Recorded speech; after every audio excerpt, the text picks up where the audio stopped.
Hello viewers, आज हम अपने पीएचपी प्रोग्राम में कमेंट्स को ऐड करना सीखने जा रहे हैं। कमेंट्स बेसिकली किसी भी प्रोग्राम में उसके मुख्तलिफ लाइंस या कोड के मुतल्लिक़ हेल्प होती है जो कि किसी दूसरे प्रोग्रामर या टेस्टिंग टीम को रहनुमाई फराहम करती है। कमेंट्स लाइंस को इंटरप्रेटर इग्नोर कर देता है और एग्जीक्यूट नहीं करता। सो आइए देखते हैं कि पीएचपी प्रोग्राम में कमेंट्स कैसे ऐड करते हैं। यहाँ से हम लोग पीएचपी का कोड स्टार्ट करते हैं। सो आइए देखते हैं PHP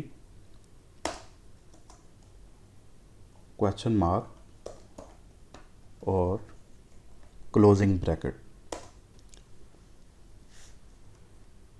तो कमेंट्स दो तरह के होते हैं, सिंगल लाइन कमेंट्स और multi line comments.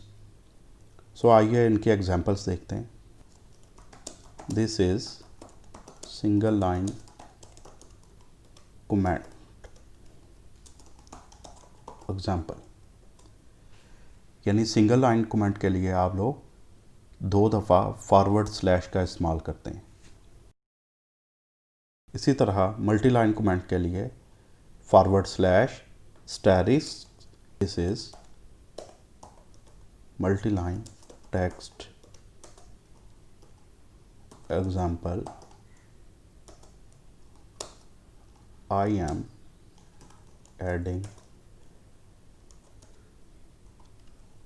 multiple lines, asterisks और फॉरवर्ड स्लैश अगेन। सो ये 2 एग्जांपल्स हो गई सिंगल लाइन कमेंट और मल्टी लाइन कमेंट के लिए। So thanks for watching. Next video तक के लिए इजाज़त दीजिए। अल्लाह हाफिज़। इस तरह की मज़ीद अच्छी वीडियोस हासिल करने के लिए मेरे चैनल को सब्सक्राइब कर लें और बेल आइकन पर ज़रूर क्लिक कर लें ताकि आपको बर वक्त वीडियोस मुहैया हो सकें।